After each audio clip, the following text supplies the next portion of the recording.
በስመ አብ ወወልድ ወመንፈስ ቅዱስ አሐዱ አምላክ። ሰላም የመሌ ቲዩብ ተከታታዮች እንደምን ሰነበታችሁ? ይህችን ሰዓት ባርኮና ቀድሶ የሰጠን አምላካችን መድኃኒታችን ኢየሱስ ክርስቶስ በሰማይም በምድርም በፈጠረው ፍጥረት አንደበት ሁሉ ስሙ ከፍ ብሎ የተመሰገነ ይሁን፣ አሜን። እንግዲህ እንኳን ለአዲሱ ዓመት ለ2018 ዓመተ ምህረት በሰላም አደረሳችሁ ላለሁ። መጀመሪያ ሰሞኑን በምንም አይነት ጳጉሜ ውስጥ ሁለቱን ሮብና ቅዳሜ ላይቭ የነበሩትን ሳይቀር አቋርጬ ነበረ በአንዳንድ ምክንያቶች። ዛሬ ደግሞ እንግዲህ አንድ ፕሮግራም ይዤ መጥቻለሁ ማለት ነው። እንደ እግዚአብሔር ፍቃድ በዛ ፕሮግራም ዙሪያ እንነጋገራለን። ቆይታችንን መድኃኔዓለም ኢየሱስ ክርስቶስ ይባርክልን። ይህ ፕሮግራም እንግዲህ ምንድነው? ሰሞኑን በጣም እየተዘዋወረ ያለ ቪዲዮ እንዳለ ይታወቃል። እግረኛው ሚዲያ ላይ አንድ ልጅ ቀርባ ነበረ። ብዙ ዩቲዩበሮችም ተቀባብለውታል። በመጨረሻም እንግዲህ ዋናውንና መደምደሚያውን ወይም ደግሞ ይህ መንፈስ ከየትና ወደየት ከየት የመጣ ወደየትስ የሚወስድ ነው የሚለውን እኔም እግዚአብሔር ባቀበለኝ መጠን የራሴን ማብራሪያ ለመስጠት እሞክራለሁ ማለት ነው። እግዚአብሔር አንደበቴን ይናገርበት ዘንድ እናንተም የምትሰሙ ልቦናችሁ ላይ የሚገባ ነገር እና የሚጠቅመውን ይሰጣችሁ ዘንድ ቅዱስ ፍቃዱ ይሆንልን፣ አሜን። እንግዲህ ይህንን ቪዲዮ ያቀረብኩበት ምክንያት መምህር ግርማ ጉባኤ ላይ አንድ ቁጥር 11 ላይ ቪዲዮ ሲዲ ቁጥር 11 ላይ የቀረበው ልጅ ትዝ ስላለኝ ነው። ይሄ ልጅ ቀርቦ የተናገረው ነገር ምን ነበረ? እኔ እንደማስታውሰው በነገራችን ላይ እኛ አባት በጉባኤያቸው አማካኝነት ትውልድ ምን አይነት ዕጣ ፋንታ እየገጠመው እንደሆነ ቀድሞ ስላወቁት መዘባበቻ ሆኑ እንጂ የተያዘውም እንዲፈታ ለወደፊት የሚያዝ ትውልድም እንዳይኖር በአጠቃላይ በዮጋ በኦሾ በእናትራ ራምፓ የተባሉትን አጋንንት እንድነቃባቸው አድርገውን ነበረ እና አንድ ቪዲዮ የተሰራ በዚህ ዙሪያ ነበረ። እሱ ቪዲዮ እንደውም ከሌሎቹ የፎስ ፕሮግራሞች ሁሉ ረጅም ሰዓት ተሰጥቶት የቀረበ ነበረ። ለሱ ልጅ 2 ፕሮግራም ተሰርቶ ሁለቱም ደግሞ አጠቃላይ የ1 ሰዓት ፕሮግራም እርኩሱ መንፈሱ በላዩ ላይ ያለውና ልጁ በህይወት ሆኖ ያሳለፈውን ነገር እንዲናገር የተደረገ የፈውስ ፕሮግራም ነበር እና በጣም አስተማሪ ስለነበረ እንግዲህ ከ10 ዓመት በፊት ይሄንን ትምህርት አስተምረው ትውልድ እንዲነቃ አስቀድሞም እንዲጠነቀቅ የተያዘውም እንዲፈታ አስተምረው ነበር ማለት ነው።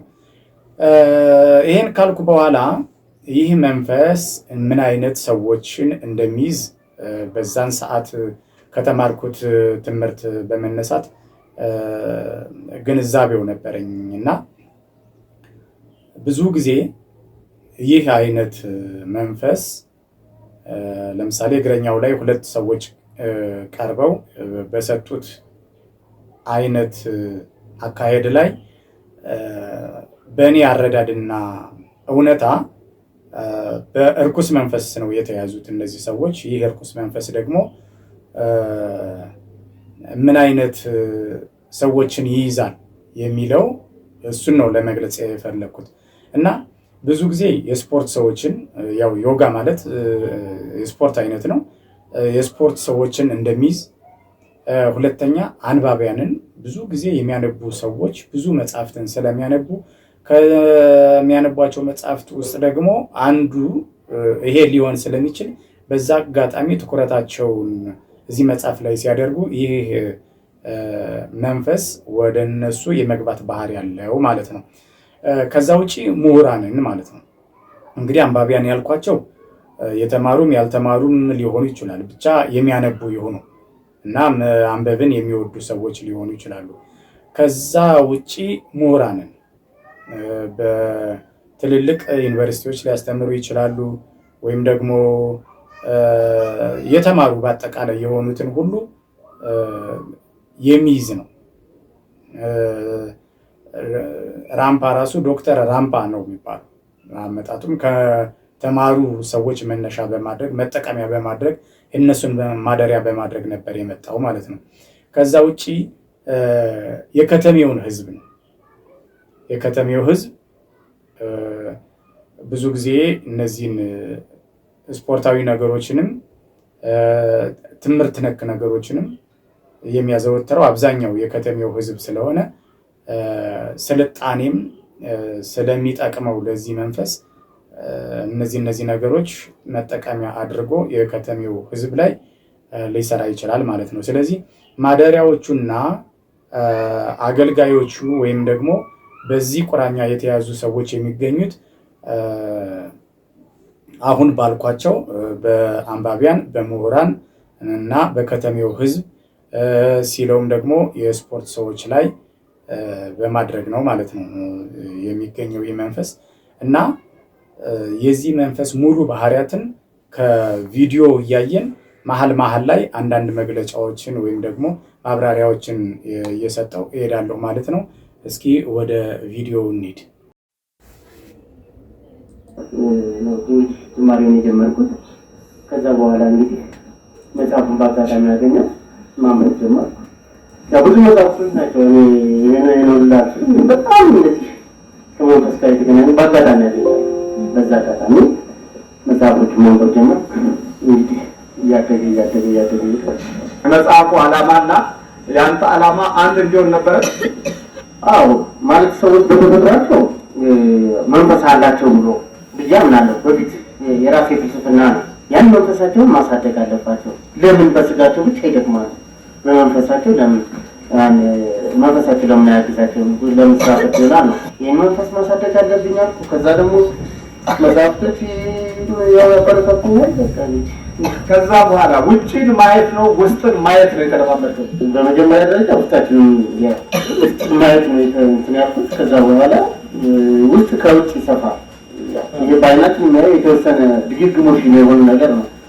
ውስጣችንን ግን ያው በጣም አይተን አንጨርሰው። በጣም ዕለት የሚፈጥረው አዳዲስ ስዕሎች በቃ የተለያዩ ብዙ ነገሮች አሉ። እንደ ሶፍትዌር ነው ማለት ነው። ከዛ ይበልጣል። ከዛ ውስጥ አየዋለ በጣም ገነት የመሳሰሉ ስፍራዎችን ፏፏቴዎችን እንደው በምድር ላይ ያሉ ነገሮች ሁሉ ያሳይ ነበር እና በጣም ፏፏቴዎቹን ገነትንም አየ ያለሰለ ቦታ ያለው እንደሚደንቅ ነገሮች ያሳይ ነበር። ተኝተህ ነው የምታየው? ብዙ ጊዜ ያው ጋደም ብዬ ነው የማየው። እንደዚህ ሞንታይቶች ጋደም ብልና አያለው። ቸርሞ በጣም ስለሞት ሰዎች ሲመጡ ስለሚረዱ በቃ እንደዚህ አለማምደዋለሁ። ዝም ብዬ አይምሮኝ ያለማመድኩ ይሄዳሉ። ከዛ በቃ ብዙ ነገሮች ማወቅ ጀመርኩ። ይወስዳል። በቃ አንድ ከጀመረ ማቆም የለውም። በቃ ከዚህ አሳፍሮ የፈለገው ቦታ የፈለኩትን አካባቢ የፈለኩትን ብዙ ጊዜ ወደ ቻይና፣ ጃፓን ምናምን እነዛን አካባቢዎች ነው ማለት ነው። ተኝተህ ነው የሚወስድህ? አይደለም። እኔ በጣም ይገርመኝ።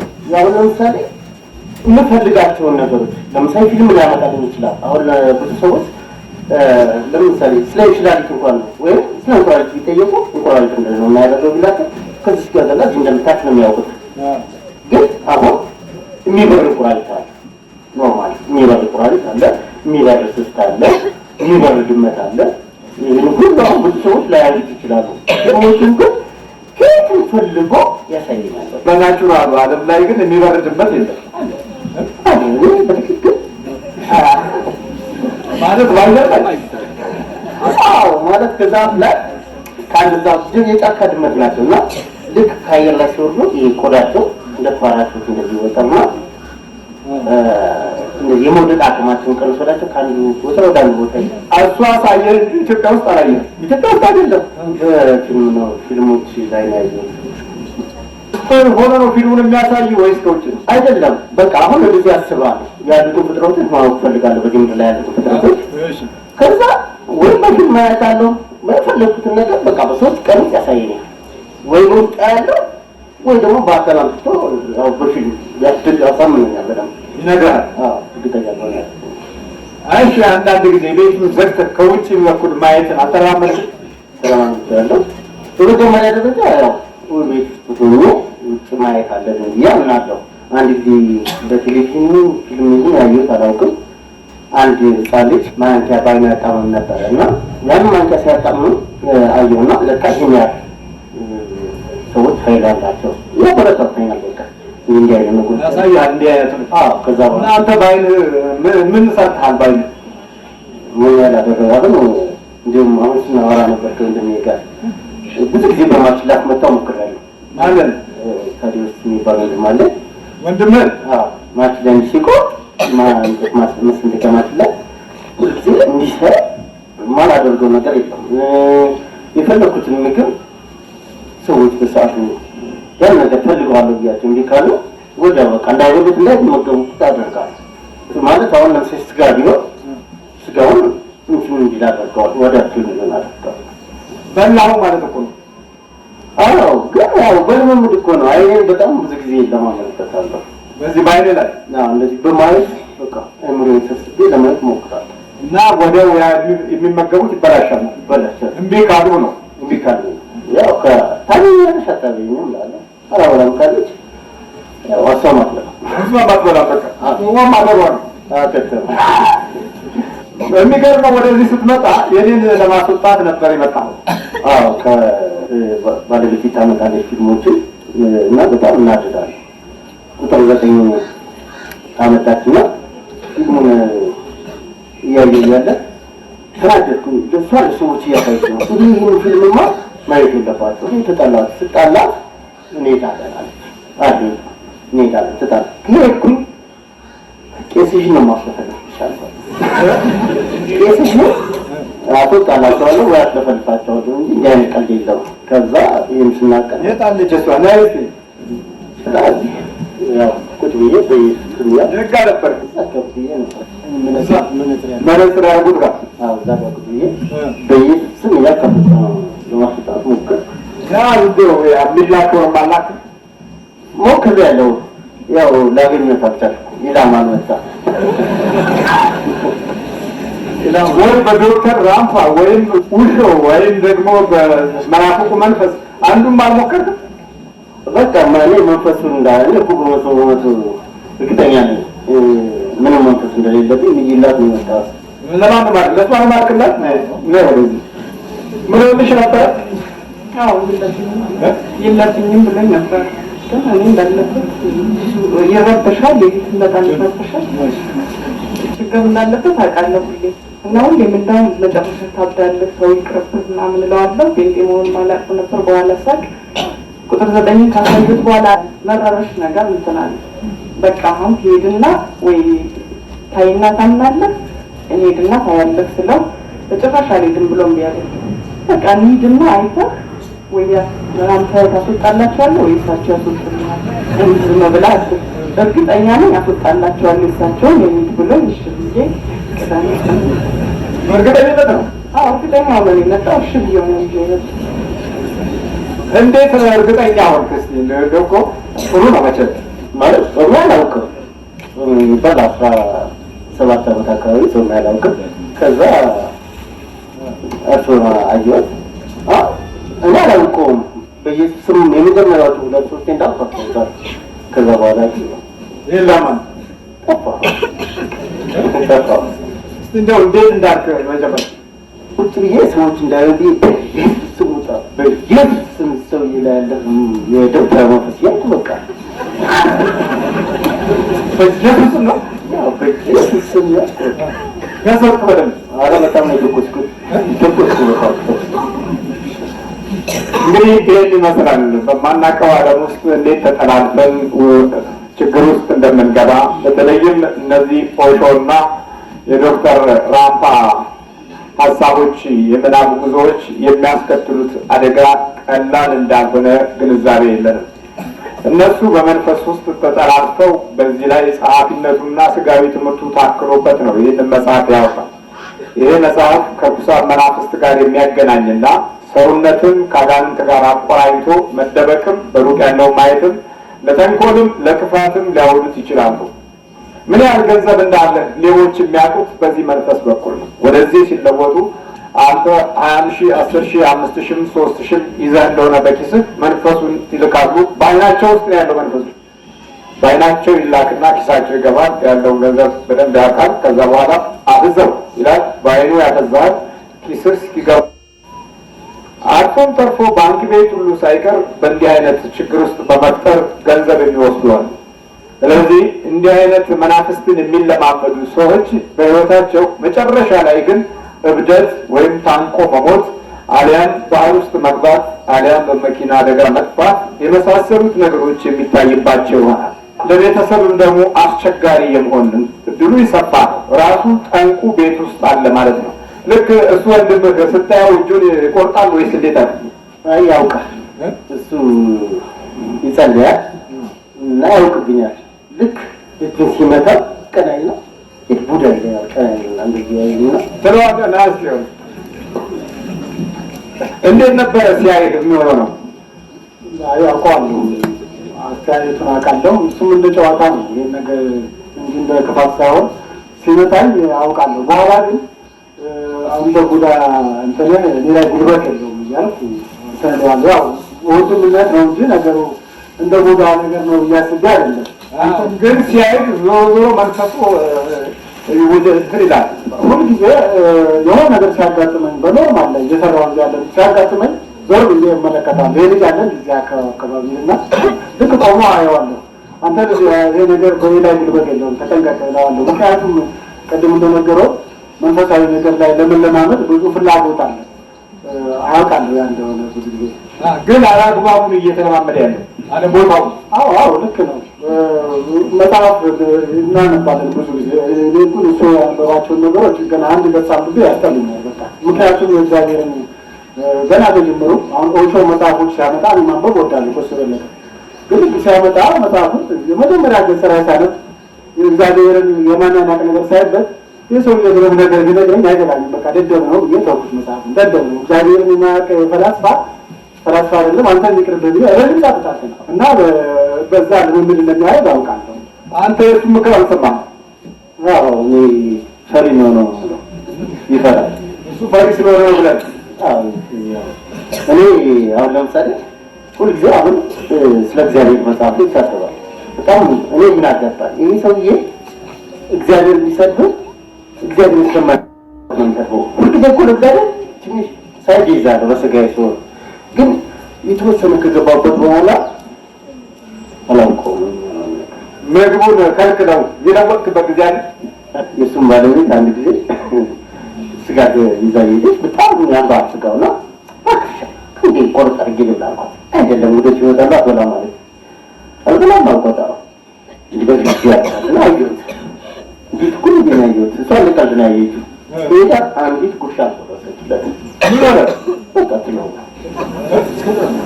ተዘን ሆነ ስጋባ ነገረችኝ። የኔ እኮ ጉዳት አሁን ያቀረቡ ቅድም አልተጠም ብዬ ጉዳዩ ጋር ጉዳይ አሁን ሁሉ ጊዜ እሱ ሲመጣ እየበላን እኮ ናቁረስ ትሏል።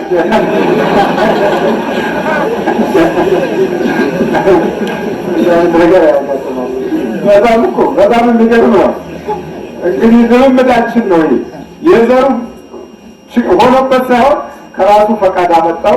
የመንፈሶቹ ፈቃድ አልመች ሲል ይናደዳሉ። ወዲያው በፍጥነት ነገሮችን ያበላሻሉ። ደግሞ ካልኩሌሽን አላቸው። በሂሳብ ነው የሚሰሩት።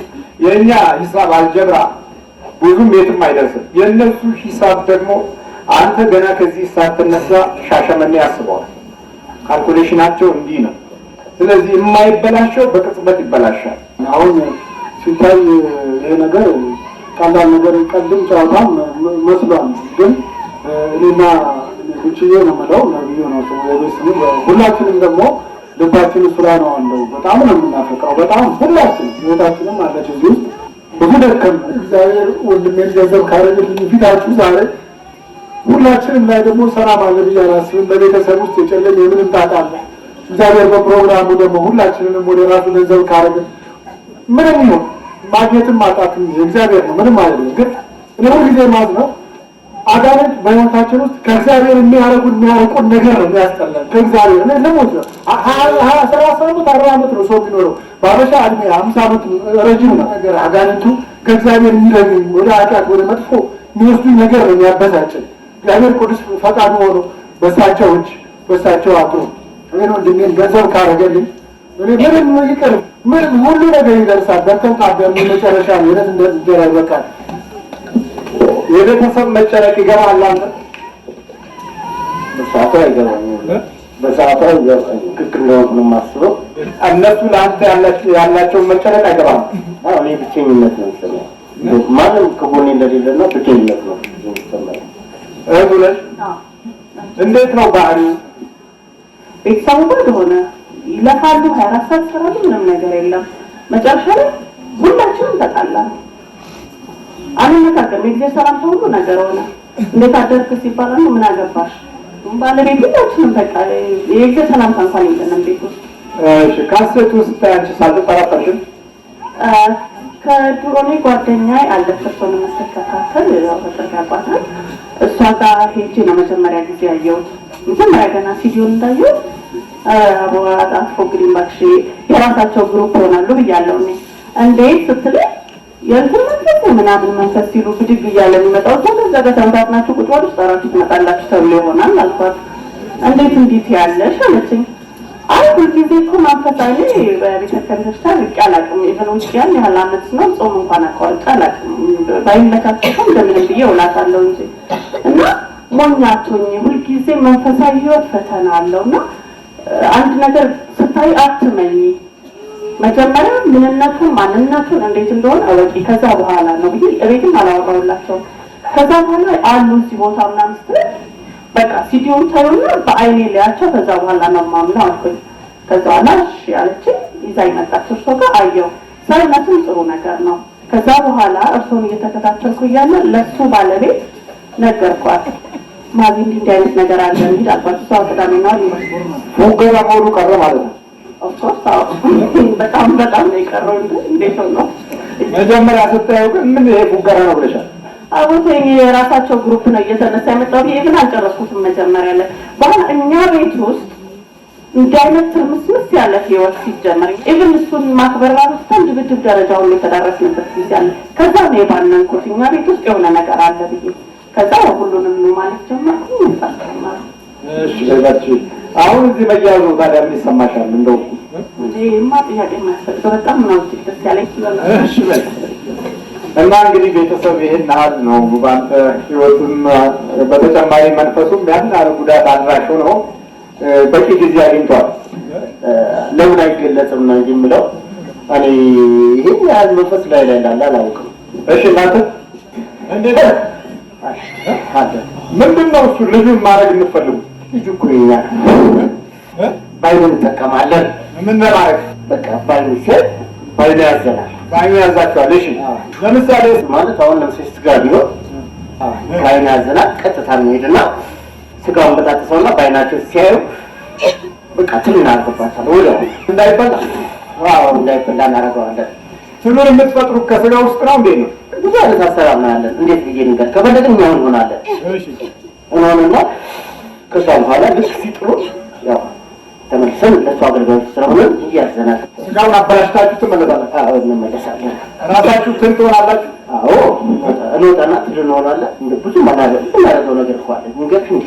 አንዳንድ ነገር ለምሳሌ ሰው በነገራችን ላይ ትል አደርጋለሁ ይላል። እንደገና ደግሞ ሌላም ጉዳት ሰውን አደርጋለሁ ይላል። ለምሳሌ የምንበላውን ምግብ ግን ትል ማድረግ የሚችልበት አካሄድ አለው። የምንጾም፣ የምንጸልይ፣ የምንሰግድ፣ የምንቆርብ፣ አስራት የምናወጣ ስንሆን ይሄንን የማድረግ ብቃትና ኃይል የለውም። አሁን አደርጋለሁ ይበል እንጂ በእንደዚህ አይነት ህይወት ውስጥ ያሉ ሰዎችን ይሄንን ሁኔታ ማድረግ አይችልም። እና በዚህ ህይወት ውስጥ የሌሉትን ደግሞ አንድ እሱን በሚያመልኩት ጋር ሊያደርግ ይችላል። ሁለት እሱን የማያመልኩ እግዚአብሔርንም የማያመልኩ ሆነው አሁን ባልኩት ስርዓት በእግዚአብሔር ቤትና በጸሎት እና በስግደት ስርዓት ውስጥ ያልሆኑትን ሰዎች ደግሞ ይሄንን ሊያደርግ የሚችለው መዘናጋት ካለና ይሄንን ጸሎትና ስግደት ባቋረጥን ሰዓት ነው። ከሁለቱም ያልሆኑ ሰዎችን ደግሞ ሊያደርግ ይችላል። አሁን በሚለው እሱ ለምሳሌ የሰይጣንን አካሄድ ጥንቁልና፣ ምትሃትን ወይም ደግሞ የዛር አምልኮትን ሊሆን ይችላል። እነዚህን የማያደርጉትን ሰዎች ሁለተኛም ደግሞ ወይም ደግሞ እግዚአብሔርን ያልተጠጉትን ሰዎች መሀል ላይ ያሉትን ሰዎች እሱ ይሄን ሊያደርግባቸው ይችላል። ይሄን ምግብ እንደዛ ሊያደርግባቸው ይችላል።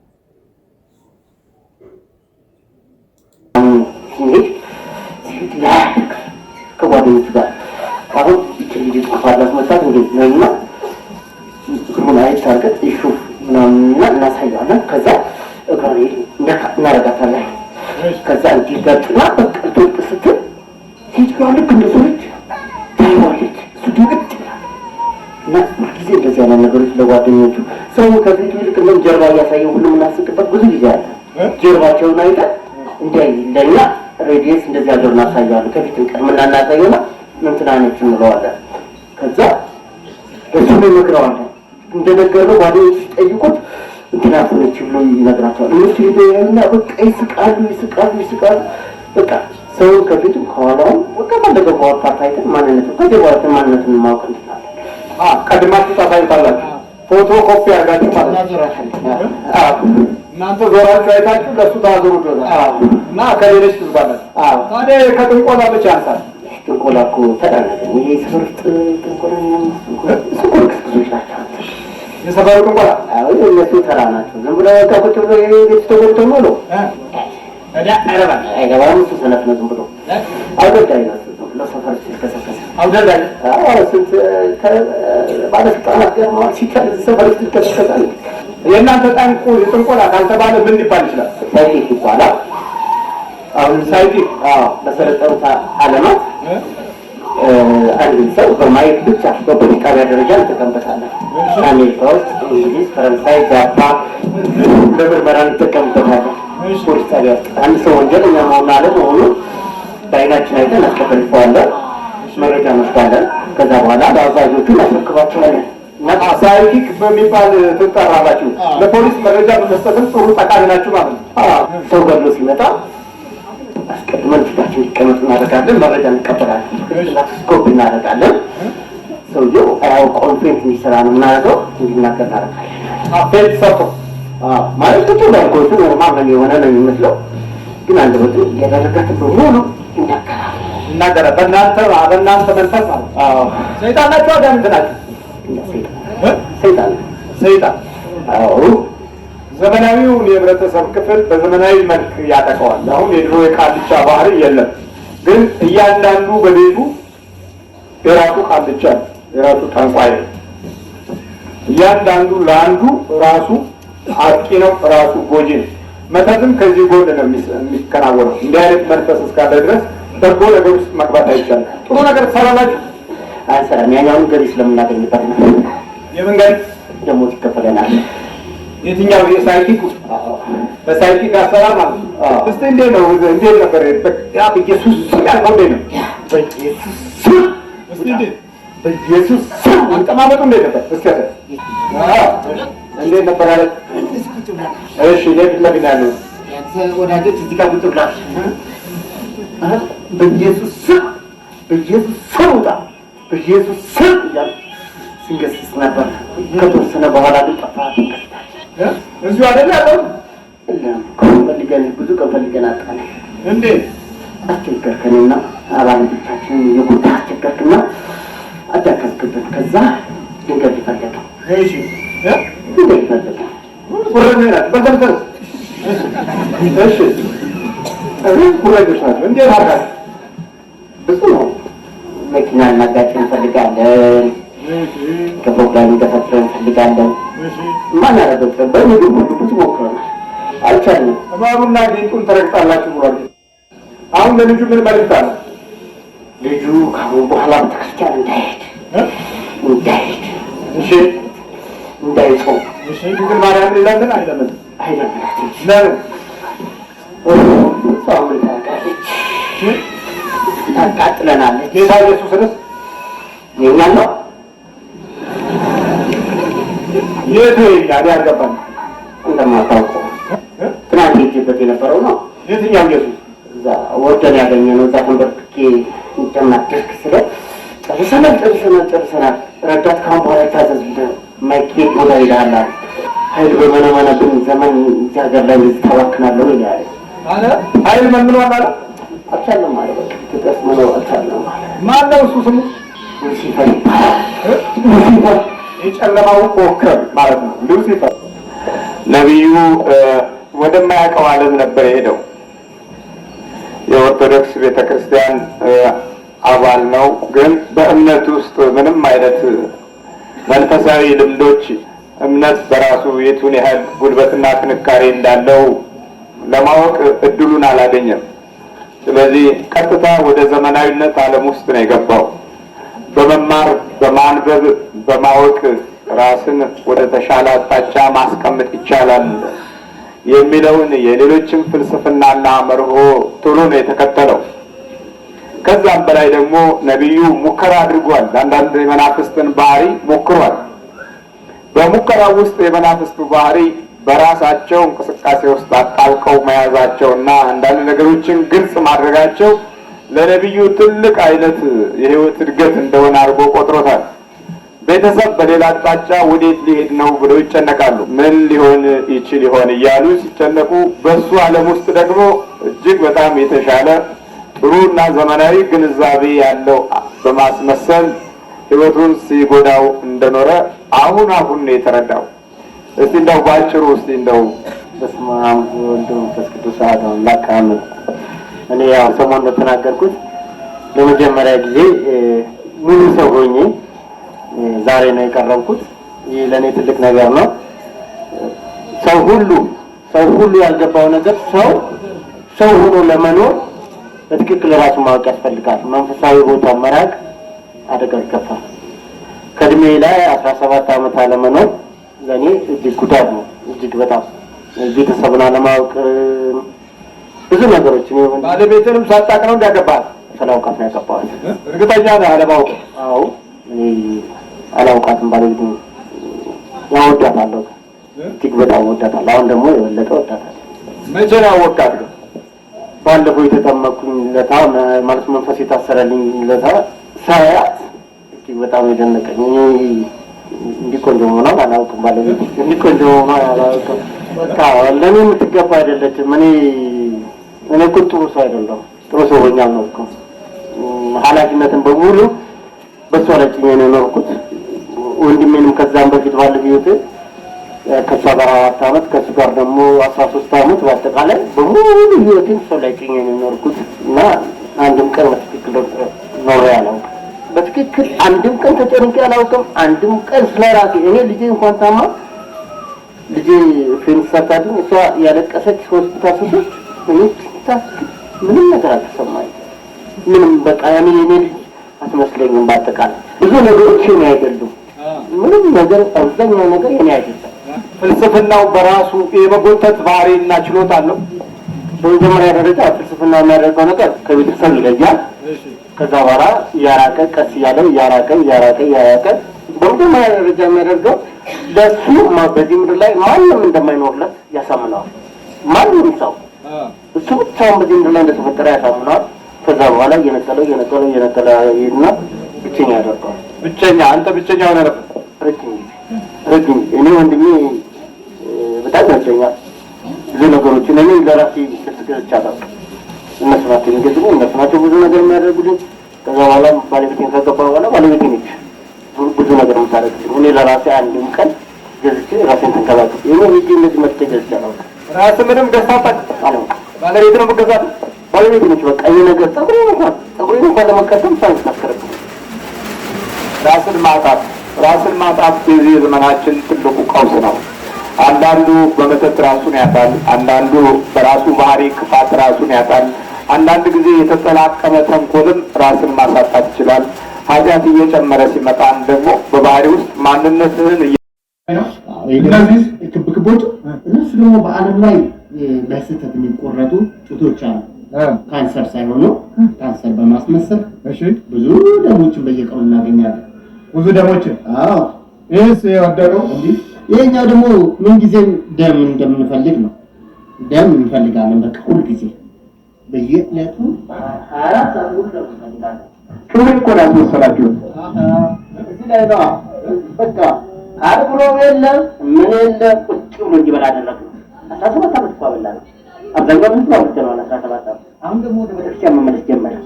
እንግዲህ የኛ ፍልስፍና ቀስ በቀስ የራሳችንን ሞት እያጠናከረ ነው የመጣው ማለት ነው። አንድ ነገር ማንም ሰው አናስገድድ፣ ማናችሁንም አናስገድድ። በፍላጎታችሁ ትመጣላችሁ። በመጨረሻው ዘመን እያንዳንድሽ በፍላጎት ትመጣለሽ። አናስገድድ። በተለይ እድሜያችሁ ከ15 እስከ 28 ዓመት ያለበት እንዴ በፍላጎት ይመጣሉ። ማንበብ ይፈልጋሉ። ወጣቱ ተለውጦ መጽሐፍ ያነባል። አዎ ታዲያ ቢያነብ የቤተ ክርስቲያን ታሪክ አያነብም? ይንቃል። ምን ይንቃል? ቤተክርስቲያን መሳለም ያፈራል። ዞልን ታውቃለህ? ይሄ ያደረገ ነው። መሳለም ያፈራል። የሽማግሌዎችን ሄዶ መሳለም እንዲያፈር እናደርገዋለን። ዘመናዊነት እናስተምራለን። ዘመናዊነት ግን በዚህ መንገድ ነው እስቲ እንደው እናንተ ስታውቁት። እኛማ አይደለም። እኛ እኮ እናውቃለን። እነሱ ግን ይፈልጉታል። በቃ ከፈለጉት ገና ምንም ቤቱን ሳያጸዳ አይደለ እንደ አሜሪካኖች የምናኖረው ገና ነው ሳይሻሻል እኮ ነው እንደ አሜሪካኖች የምናኖረው። አለመበጣጠሩና ላይ አለባበሱና ላይ ሱሪ ምናምን ዘንጠልኩት አላየህም? ፈልጉ ነው አናስገድም። ፈልጎ እንዲገባ ታደርገዋል። ፈልጉ አሁንማ በትንሽ ላይ በሚገባ አረጋግጧል። በመናፍቁ በኩል ያለው እብደትና በዚህ በኦሾና በዶክተር ራምባ በዮጋ ስፖርት በኩል የሚመገቡት መንፈሶች የጋራ ቅንጅት አላቸው። ሁሉም በመንፈስ ዓለም ውስጥ መኖርን ስለሚያመለክት በዛ ውስጥ ተውጦ መቅረት በራሱ አሁኑኑ እዚሁ የሲኦል ዓለምን የመለማመድ ወይም የሲኦል ገዥን የመለማመድ ያህል ነው እና ጌታ ኢየሱስን አየሁት ብለህ አንተ ደስ ይላል በደንብ እንዲሁም መጨረሻ ላይ ከሁለት ወር በፊት ማለት ነው ሙሉ ለሙሉ ሰውነቴ ላይ ገባ።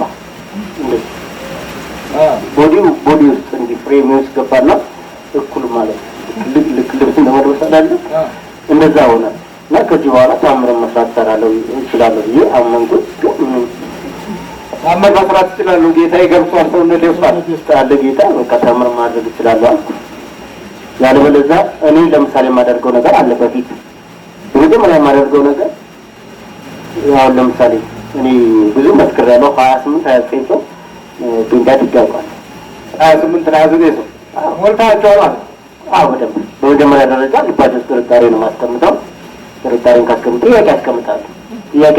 ያቺ ጥያቄ እንደማታስተኛቸው 100% እርግጠኛ ነኝ። ጥያቄውን ስታስቀምጥ ጥርጣሬ መዝራት ነው። አዎ ሁለታቸው ነው ያለው ልባቸው። ከዛ በኋላ ጥያቄ አስቀምጣለሁ።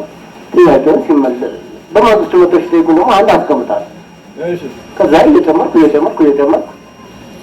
በጣም አስቸጋሪ ነገር እግዚአብሔር እንደሌላ ሳምነዋለሁ። ከዛ በኋላ እንደገና እግዚአብሔርን ፈጥሮበታል። ሌላ እግዚአብሔር በውስጡ ፈጥሮበታል። እንደዚህ ያደረኩ ሰው የተማረ ከሆነ እንደሌለ ብለህ ትቀርባለህ። አዎ ከዛ በኋላ ትፈጥራለህ። እኔ 3-4 ሃይማኖት ነው በአንድ ጊዜ የማካሂደው። ለምሳሌ የጆባ ዊትነስ ሃይማኖትን የጆባ ዊትነስ ነው። አዎ ለምሳሌ እሱ ኦርቶዶክስ ሆኖ በጣም የተማረ ከሆነ ጌታ ኢየሱስ ፍጡር ነው ብዬ ተከራክሬ አሸንፈዋለሁ። ፍጡር ነው ብዬ አሸንፈዋለሁ። ልብ ውስጥ ነው የምታስገባው። እንዴት ነው አነጋግረዋለሁ። ስንወያይ ያለውን ጥንካሬውን አሳጣዋለሁ። ከዛ በስንተኛው ቀን ስንገናኝ ደግሞ እንዳለ ግን አምላክ እንዳልሆነ እነግረዋለሁ። ከዛ በኋላ ደግሞ ጌታ እንደሆነ እነግረዋለሁ። ከዛ ቀጥታ ወስደዋለሁ ወደ ምፈልገው ቀጥታ ይገባል። መንፈሶቹ በማንኛውም መንገድ ይረዱሃል። በደንብ ይረዱኛል። እኔ ካለ ወንድሜ በስተቀር በንግግር ማንም አያሸንፈኝም። ከእነዚህ መጽሐፍቶች ውስጥ እስቲ ተመልከት። የቱ ነው?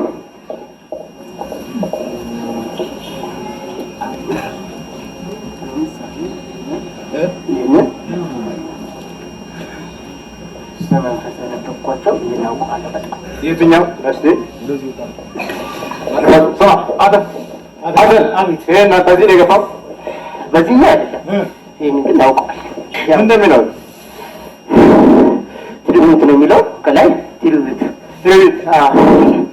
ከዛ በኋላ ይህንን ፕሮግራም አድርገን ጭነናል አይምሮ ላይ። አያውቀውም እኮ እንደዚህ በስጋው አያውቀውም። አያውቀውም። ገጹን ብቻ ነው የሚያውቀው። ትርጉምን ግን አይምሮ ውስጥ አስቀምጠናል። ምንድን ነው ዋና ዓላማው? ይሄ የቡዲዝም ሃይማኖትን መከተል ነው ትልቁ ነገር እና ምን ነው ተቃጠለ። እሺ ከዚህ መጽሐፍ ትፈልጉ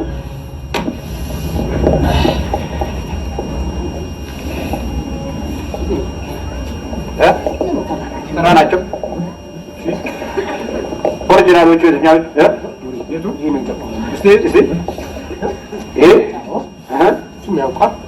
ይሄ ተመስጦ ነው። የተመስጠው መንፈስ ለብቻ በር ዘግተህ እግርን አጣጥፈው መቀመጥ የተመስጦ መንፈስ። ከዛ በኋላ መጣመም ዲያብሎስን በገዛ ፈቃዳችን ህይወታችን ውስጥ ማስገባት። ይህ የምታየው ነው የእባብ መንፈስ ነው። ጥፋትን በባህሪ ውስጥ ለማግነን ነው። እንግዲህ የእኛ ፍልስፍና ቀስ በቀስ የራሳችንን ሞት እያጠናከረ ነው የመጣው ማለት ነው። የቤተ ክርስቲያናችን ዋና ዓላማም አንዱ በዘመኑ ያለውን ክፉ መንፈስ ማጋለጥ ነው። በትውልድ ውስጥ የቱ ነው እውነቱ፣ የቱ ነው የበረከት ህይወት፣ የቱ ነው የሰላምና የሞገስ ህይወት፣ በክርስትና ህይወት ውስጥ የቱ ነው በታሪክ ውስጥ ኖሮ እስካሁን የቆየው፣ በደህንነት ዓለም ውስጥ የት ጋር ነው መዳን የሚቻለው፣ በፍቅር ዓለም ውስጥ የት ነው መፋቀር የምንችለው፣ በአምልኮት ዓለም ውስጥ የት ነው ማምለክ የምንችለው። እነዚህ ነገሮች ሁሉ ማገናዘብ ካልቻል አሁን የተጠላለፈው ዓለምና ዲያብሎስ ምድሪቱን በከፍተኛ ሁኔታ እየወረሳት ባለበት ጊዜ ጥንቃቄ ካላደረግን በእውነት አስቸጋሪና ውስብስብ የሆነ ህብረተሰብ ሊሆን ይችላል። ይሄ ነው። ይሄ ምንድን ነው? ይሄ ራምፓ ነው። ራምፓ ይዞ ዙሪያው ላይ ገጹ ላይ ያለው ሰውዬ ነው። ራምፓ ነው። ይሄ ራምፓ ነው። እሺ እሱ ደግሞ ወደዚህ ከሆኑና ነው እናንተ ናቸው። እስቲ ምንድን ነው? ይሄ ደግሞ ብሩህ ህሊና ነው የሚለው ነው። እንዴት ነው የሚመጣው? ይሄ ማንበብ ይሄ በሙሉ የኮንሰንትሬሽን የለበትም። ይሄ እንትን ነው የሚመክረው ከእግዚአብሔር ትንሽ ማራቅና ጀነራል ኖሌጅ እያንዳንዱ ሃይማኖት ምን ስህተት እንዳለበት እያንዳንዱ ነገር ነው ያስተምረው። ከሃይማኖት ማራቅ ነው ዋናው ዓላማ። እንደዛ ነው። ይሄ ራስን መሆኑ ማለት ሰው ራሱን አልሆነም። በዚህ ዘመን ለምሳሌ የሚመገበው ምግብ አያውቅም፣ የሚለብሰውን ልብስ እያንዳንዷን ነገር ራሱን አያውቅም። ራሱን እንዲያውቅ የሚያደርግ ነው። የትኛው? ይሄ ራስን መሆን የሚለው ራስን መሆን ተደልሎ እንዲቀመጥ ራስን በቃ ይህን ማንበብ ሲጀምር አንድ ሰው ራሱን መመርመር ይጀምራል። ራሱን ማወቅ ይጀምራል። ራሱን ከምንድን ነው የተሰራው? ለምሳሌ ሰው ትከሻውን አይቶ ወይ ደረቱን አይቶ ምንም አይቶ ላያውቅ ይችላል። ይህን ማንበብ ሲጀምር ግን ራሱ መፈለግ ይጀምራል። ምንድን ናችሁ እናንተ? በነገራችን ላይ መጽሐፍ ስለማንበብ ነው እየተናገረ ያለው ልጁ። እንደሰማችሁት መጽሐፍ በምናነብ ሰዓት የሚጠቅምን የሚጎዳም ቢሆን ጸሎት አድርገን ቢሆን ጥሩ ነው። በተለይ ማናቀውን መጽሐፍ ለጠቅላላ እውቀት ተብሎ የሚያነብ ሰው ጸሎት አድርጎ መጽሐፉን ቢጀምር ጥሩ ነው። ምክንያቱም መጥፎ ይዘት ያለው ለምሳሌ እነዚህ የዶክተር ራምፓ የኦሾ ምናምን አይነት ነገር መጽሐፍት እንኳ ቢሆኑ ለምሳሌ ሳናውቅ ጉዳታቸውን ሳናውቅ የምናነብ ከሆነ ጸሎት ተደርጎበት ከሆነ መንፈሱ ወደኛ የመምጣት ባህሪ የለውም። ስለዚህ የሚጠቅመውንም የሚጎዳውንም በምናነብ ሰዓት በጸሎት መጀመር ያለብን ለዚህ ተብሎ ነው ማለት ነው። እና ይህን ለምሳሌ ከምን ጋር አገናኝቼ ከአሁኑ በፊት ተናግሬያለሁ። ለምሳሌ መናፍቃን አዳራሽ ጋር ለመልእክት ለማድረስ ተልከንም ይሁን ሌላ አስገዳጅ ሁኔታ ኖሮን በምንገባ ሰዓት ልክ እዛ አዳራሽ ስንገባ ሌላ ሰራዊት ተጭኖብን ከምንወጣ ቅዱስ ሚካኤል ሆይ የሚሄድበትን ዓላማ አንተ ታውቃለህና ምራኝ፣ ተከተለኝ፣ ጠብቀኝ ብለን ስንሄድ ከዛ ወጥቶ የሚመጣና እኛ ጋር የሚገባ የሰይጣን ሰራዊት አይኖርም።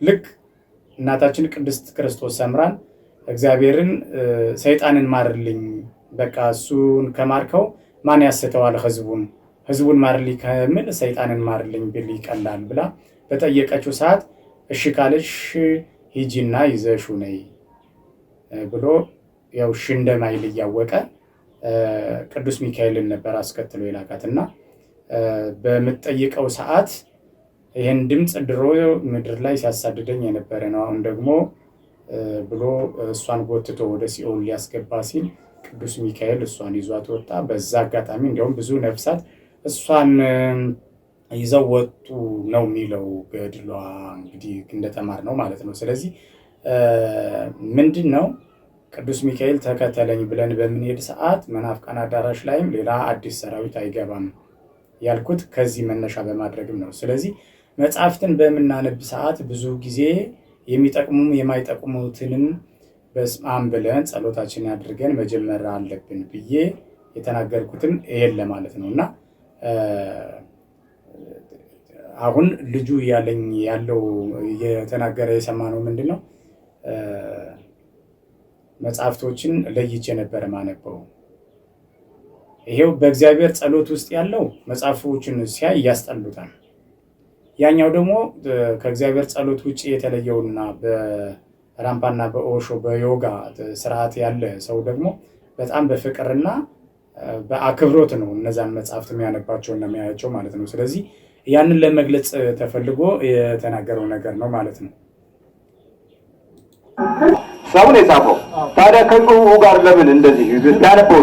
የኛ ደብዳቤ ነው ለሰዎች ምን ጽፉ አባላት የምንመለምልበት ነው። ቆይ ፈልጎ እንዲገባ የምናደርገው ፈልጎ እንዲገባ በፍላጎት ነው። እኛ እናስገድድ፣ እንደሌላው እንደ ሰፈሩ እኛ እናስገድድ። ማለት የሰፈሩ ምንድን ነው? ይሄ ዛር ምናምን አይደለም። እኛ እንደዛ አይደለንም። በፍላጎት ነው። አናስገድድም። ማንንም ሰው አናስገድድ። የምንነግረዋለን አንበብ በቃ እሱ በፍላጎት ውስጥ ይገባል። ፍላጎት ውስጥ ይገባል። በቃ ገና ሲያነብ ነው የምትገቡት ወይስ ገና ሲጀምር ነው የሚገቡት? ማንበብ ሲጀምር ሰውነት አይምሮ ውስጥ እንቀመጣለን። በፊት የነበረውን የሚያመዛዘንበትን ነገር እያጠፋን ይህን እየጫንነው እንሄዳለን አይምሮ ላይ። ከዛ በኋላ በቃ ራሱ ማግለል ይጀምራል። ሰዎችን ማማከር አይፈልግም። 100% በራሱ መተማመን ይጀምራል። ከዛ በኋላ ማን ያስጥለዋል? ከዛ በኋላ እስቲ ከዚህ ካለው ውስጥ ከዚህ ከነዚህ ውስጥ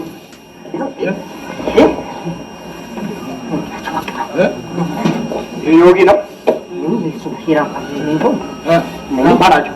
የምትፈልጋቸው ናቸው እነሱ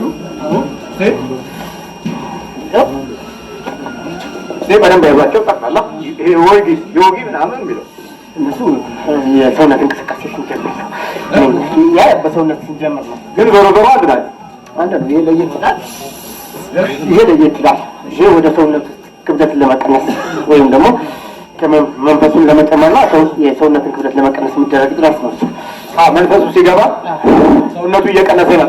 በራሱ ለመተማመን ብለን ነው የምናሰራው። በቃ ኮንፊደንስ ይኖርህ ብለን እናስጀምራለን። በቃ ይሄ ደግሞ ምንድን ነው? እባብ።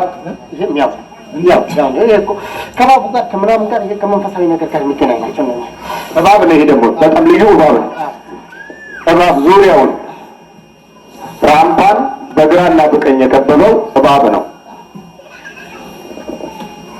ምንድን ነው የሚባለው? ይሄ በሙሉ ይሄ እና አንድ መጽሐፍ ይሄኛው በሙሉ ይሄን ማንበብ ሲጀምር በመንፈስን መውሰድ እንጀምራለን። መውሰድ እንጀምራለን። እሱ እኮ ያውቃቸው እሱ የእናንተ እኮ ነው። አሁን እናንተ ታውቁታላችሁ ማተማቸውን እኛ እናውቃለን። ከዛም በመንፈስ የሚፈልገው ቦታ በተለይ ሩቅ ምስራቅ አካባቢ እንወስደዋለን። ሩቅ ምስራቅ በመንፈስ ለምትወጡ ምንም ፓስፖርት ምናምን ሳይከፈል ምንም ነገር ቪዛ ሳይወጣ ምንም 2 ቀን 3 ቀን እኮ እናስተኛው ነበር በፊት። ስራ ቦታው ለምሳሌ አለቃው ከሌለ እናስተኛዋለን 2 ቀን 3 ቀን። እሱ በማግስት እንደበቃ ያስባል። ግን ያው ክስት ብሎ ነው የሚነሳው። ጉዶ ምናምን ነው የሚነሳው። አሉ ፎቶግራፎች ሁሉ አሉ። የተሳተ አዎ ወባ ነው አለ እንጂ እና ከስቶ እያስተኛችሁት የት ተወስዳችሁታል? ለምሳሌ አሁን ምን ያወሰድነው ቦታ አለ። በመንፈስ መሄድ እንደ አንድ ትልቅ እውቀት በዓለም እየሆነ መጥቷል። በመንፈስ መሰወር እንደ አንድ ትልቅ ነገር እየሆነ መጥቷል። አሁን በጠቅላላ በዓለማችን ውስጥ ወደ መንፈስ የሚለወጡ ሰዎች በጣም ብዙ ናቸው። በአሜሪካ፣ በእንግሊዝ፣ በፈረንሳይ ከመናፍስት ጋር አብረው የሚበሉ ናቸው። አብረው ወተት የሚጠጡ ናቸው። አብረው እንጀራ የሚመገቡበት ዓለም ላይ ነው አሁን ያለው። አጋንንት ተፈጥሯቸውን ከሰው ሕይወት ውስጥ አለተፈጥሯቸው ተፈጥሮ እንዲሆን አድርገውታል። የክፉ ዘር የመሆን ባህሪያችን እየቀጠለ ነው። በእኛም ሕይወት ውስጥ እንኳን እነዛር እነ ጠቋር እና ዳልሞቴ ጠንቋይ ቤት ነው ወስደው የሚያሳድሩ እነዚህ ልክስክሶቹ ማለት ነው። የተልከሰከሰ ቦታ ላይ ህሊናችን፣ ልቦናችንን፣ አእምሯችንን ወስደው እዛ ያሳድራሉ። የመጀመሪያ ትኩረታችሁ የት ላይ ነው? ከታች ነው የምንጀምሩ? ከላይ ነው የምንጀምሩ? ከላይ ነው የምንጀምረው። አንባቢ እንወዳለን፣ የሚያነብሰው እንወዳለን። በቃ ከአንባቢያን ከዩኒቨርሲቲ እንጀምራለን። ከዛ በኋላ በቃ እያለን በግለሰብ ቤቶችም እንገባለን። በመጀመሪያ ደረጃ ግን ዩኒቨርሲቲዎችን ነው የምንይዛው። ተመስጦ እንዴት ነው? ተመስጦን እስኪ ያሳዩ። ማለት እነሱን እንዴት አድርጋችሁ ወደ ውጭ እንደምታወጡ አሁን ተለማምዶታል። በኖርማል ሰዓት መሄድ ይችላል። አሁን ባለው ሁኔታ ይችላል። እንደፈለገው ተቀምጦ ምን ብሎ መሄድ ይችላል። ቆሞም መሄድ ይችላል። እንደፈለገው እንዴት ነው እስኪ ተቀምጦ ሲጀምር እንዴት ነው ተመስጦ በመጀመሪያ ሲለማመድማ እንደዚህ ነው ሲያለማመዱት ማለት ነው። እሺ እግር በምንድን ነው የሚታሰረው? እየለመደ ሲሄድ እንደዚህ ክፍት እያለ ይሄ መሬት ይነካል። እስከዛ ድረስ ግን ቀጥ ብሎ እንደዚህ ይቀመጣል። ከዛ በኋላማ አይምሮውን መላክ። እንዴት ነው የምትልኩት? እስኪ እጅ እንዴት ነው የሚቀመጠው? እንደፈለግ አንዳንዴ እንደዚህ እናስቀምጣለን። ብዙ ጊዜ ግን ረጅም ሰዓት ለመሆኑ ከፈለገ እንደዚህ ነው የሚቀመጠው። ይህ ከተቀመጡና አእምሮ መላክ። አእምሮ ነው የምትልኩት? አእምሮ ውስጥ ሆናችሁ ነው የምትልኩት? እንዴት ነው? መጀመሪያ ወደኛ ክልል እንዲገባ በጣም ረጅም ሰዓት መለማመድ እንዲቀመጥ የምናለማምደው ነገር። ምን ያህል ሰዓት ታለማመዱና ነው አእምሮ የምትወስዱት? በፊት ከ12 ሰዓት እስከ 3 ሰዓት እናለማመዳለን። ኮንሰንትሬሽን ነው የምትሉት ወይስ ስፒሪት ኮንሰንትሬሽን ነው የምትሉት? እኛ ኮንሰንትሬሽን ነው። መጀመሪያ እኮ በኖርማል ነው እንድንስማማ ሆነን ነው የምንገባው። እኛ አናስጨንቀው። ከዛ በኋላ ነው እየቀየረን የምንሄደው እንጂ መጀመሪያ በሃይማኖትም እንኳን እንደ ጸሎት አድርጎ እንደዚህ ቢቀመጥ እንስማማለን። ልክ እሱ ቤተክርስቲያን ሲሄድ ማርያም ቤተክርስቲያን ሄዳ ሁሌ ሄዳል። እዛ 12 ሰዓት ላይ ቤት ሆኖ እንዴት ወደዛ ሄዳል? ይሄ አይደለም የሚገርምህ? መናፍቅ ሆኖ እንዴት ሄዳል? ይገርምሃል እኮ ይገርምሃል። ኦል ነው የተለየ ነው። አቋሙ የተለየ ነው። እንዴት? ከአንተ ጋር ኦርቶዶክስ ቤተክርስቲያን ሄዳ ከሰዓት ደግሞ ከፈለገ ጴንጤዎች ጋር ሄዳ መልካም እዛም ሄዳ እንደፈለገ ነው። ታዲያ ምንም አልጎዳችሁም? ግን ምንም በቃ ጠዋት ያፈረሰውን ያህል ማታ ደግሞ እንከምርበታል። በቃ እያደረግን ይሄ ነው ተመስጠው። ምንድን ናችሁ? እኛ የራምፓ መንፈስ ነን። ምን መንፈስ? ይህ ሰይጣን ነና። ሰይጣን ስንት ናችሁ? 8 ሚሊዮን 600 8 ሚሊዮን 600 ለምን በዛችሁ ነው? አገልጋዮች ነና። እንከፋፈላለን እኮ ያካፍለናል። በየሰዓቱ ይቀነስለታል፣ ፓወር ኃይል ይጨመርለታል፣ ያከፋፍለናል። ሰው ላይ ይጭናል፣ ይልከናል። ማከፋፈያ ነው ሲሆነው። ስትከፈሉ እንዴት ነው ማከፋፈያ? እንዴት ነው ነገሩ? እኮ ለምሳሌ ቁጥራችን እኮ 1000 ሊደርስ ይችላል። የመጨረሻ ግን የሚፈቀደው 720 ነው። እስከ 720 ድረስ መውረድ ይችላል። ያከፋፈለ ይልከናል። በቃ በየሰው ጭንቅላት ውስጥ ያስገባናል። እኛ ስፔሻል ስለሆነ ሌሎችን መላክ አይችልም። ይሄ ትንሾቹን አይልክም፣ እኛ ነው የምንላከው። ከመናፍቁ እናንተ ለየት የምትሉት ምንድን ነው? ከመናፍቁ እንለያለን። ተራ ነው ማለት ሁሉም ላይ ብዙ ሰው ላይ የሚገኝ ነው እና በቀላሉ የመያዝ አቅም አለው። ይሄኛው ግን አሁን የመናፍቁን ባቲዝ ኖሮ እኛን አታገኘንም ነበር። የመናፍቁ አብሮ ስላለ ነው እንጂ ብቻውን ቢሆን ኖሮ እንትን እናስመስለዋል። የጭንቀት በሽታ ነው እናስመስለው እናንተ። እና ልዩነታችሁ በምን ነው? እኛ የምንለየው አሁን ይሄ መንፈሱ አሁን ለምሳሌ ልንገርህ የእንትንን ታስታውሳለህ? አሁን ለምሳሌ ስብከት ይሰብካሉ። ለምሳሌ መንፈሱ ተሞላ አይደለም? ለአንዳንዱ የመፈወስ ይሰጠዋል። የመናፍቁ የመፈወስ ይሰጠዋል። የአንዳንዱ ደግሞ ራእይን የማየት ይሰጠዋል። አንዳንዱ ደግሞ የመስበክ ይሰጠዋል። በቃ እነኝህ ይሰጡታል። ይሄ ግን እንደዚህ የለም። ራምባጋ እንዴ እንዴት ነው እናንተ ታዲያ? የኛ ቀጥታ አይምሮን መያዝ ነው። ይሄ የፈውስ ምናምን የለም። ፈውስ ምናምን የለም። ሃይማኖት የለም። ሃይማኖት የለም። ይሄ ቀጥታ መጨረሻ ሂደቱ 666 ነው። መጨረሻ ላይ በዓለም በአዋቂዎች ትሞላለች። ከዛ በኋላማ ማን የሆነ ሰው እና ለአነብም መጽሐፉን በዛ እውቀት ውስጥ የማይመራ ሰው የኛም መታወቂያ ስለማያገኝ ባጭሩ ከዚህ ምድር እንዲወገድ ይደረጋል። ይሄ ነው ሀሳባችሁ? አዎ። ቆይ ከዚህ ከተራው ሰይጣንስ በምንድን ነው የምትለዩት? እኛ ቅንጣት ነን፣ ትንንሾች ነን፣ ኢምንት ነን። ከተራው ሰይጣን እናንተ ጮሌነት ነው ብልጠት ነው ወይስ ሰርጎ የመግባት ችሎታ ነው? እኛ ፈጣን ነን። በአይምሮ ውስጥ ባለች ነጥብ የምታክል ክፍተት ውስጥ እንገባለን። ነጥብ በምታክል ክፍተት ሰውዬ ለምሳሌ ይሄ ነገር እንዲህ ነው እንዲህ እስኪ ድረስ አልጠብቅም እንዲህ በማለቱ ቀጥታ እንገባለን። ገና ልቦናው ሲፈጥ እንገባለን። ገና ወዲያው ከመጠጥ ከዛር እነሱ እኮ የሰፈር ተራ ናቸው። መንደር ውስጥ ነው የሚልከሰከሱት። አላየም ቡና ይፈላል እንደዚህ ደረግል እንዲደረግ ሳራት ኩ ብዙ ቢቀመጥ ማፈሪያ እኮ ነው። ማፈሪያ ነው። እናንተ ማፈሪያ አይደላችሁ። አያያያ እኛ እኮ የተማረ ሰው ላይ ነው የምንገባው። ለምን የአንድ ዓመት ልጅ አይሆንም? አክሽኑን እይታውን እናያለን፣ እንገባለን። አብሮ በጣም ፈጣን ከሆነ መግባት ያው ምንም ከሆነ አንፈለ እኛ ችሎታው ለምን የአንድ ዓመት ልጅ አይሆንም? አክሽኑን እይታውን እናያለን፣ እንገባለን። የተማረ ብቻ ነው የምትፈልጉት? አዎ የተማረ ወይም ደግሞ አይምሮ አክቲቭ ይሆናል። በቃ ምክንያቱም አይምሮውን መጠቀም ስለምፈልግ። አብሮ በጣም ፈጣን ከሆነ መግባት ያው ለምሳሌ ወደ ሌላ ሀገር ለመሄድ ወይም አንድ ሰው ልቡን ለማየት ማየት ነው። እንዴ ነው የምታዩት? ልቡን ለማየት እንደዚህ ነው። በቃ እንደዚህ ብለህ ጨፍናችሁ ነው የምታዩት? እንዴ ጨፈንም ምንም ማለት ሰውየውን ፊት እኮ እናዞራለን ስልህ እንዲህ ፊት እናዞራለን ስልህ ሰውየው የሄደ እኮ ፊቱን አዙረን እናየዋለን። ቀላል ነው ለኛ። ሰው መዞር ምናምን እኛ ጋር አይሰራም። አሁን ለምሳሌ መንገድ ላይ ለማደናቀፍ ብትፈልጉ ወይ ለመጣት ብትፈልጉ እንችላለን። እጅግ ብዙ ነገሮችን እኔ ምን ብዬ ልንገርህ የማንችለው ነገር የለም። አሁን ለምሳሌ መኪና እናጋጫለን። ለምሳሌ እንዴት አድርጋችሁ አጋጭታችኋል? እሱ ባያዝ ቁጥር በማንኛውም ሰዓት መኪና ማስቆም ስልጣን አለው። መኪና ያስቆማል። ከቤተሰብ ጋር ይሁን መንገድ ተቆጣጣሪ ይመስል እንትን ሳይዝ በቃ ያውቁታል። ሰዎች እንዲያይቶች ይህን ፊት እናውቀዋለን ይላሉ። አፋቸው እናስቀምጣለን ይችል ቀጥታ አልፎኝ እንኳን ቢሄድ መኪናውን አምጥቶ አዙሮ ያቆማል። መጨረሻ ላይ በተለይ አሁን ልንያዝ አካባቢ በጣም ከአንድ ዓመቷን በጣም ሀያል ሆኖ ነበር። በኋላ ላይ ግን ያው ቆይ ያጋጩት መኪና የለም ወይም ያፈነዳችሁት አለ። ለምሳሌ አንድ ጊዜ ሰውየው ልብ አስቀመጠ። ሰውየው ለራሱ ጉዳይ ቸኩሏል። አስቆምኩት፣ ዝም ብሎ ሄደ።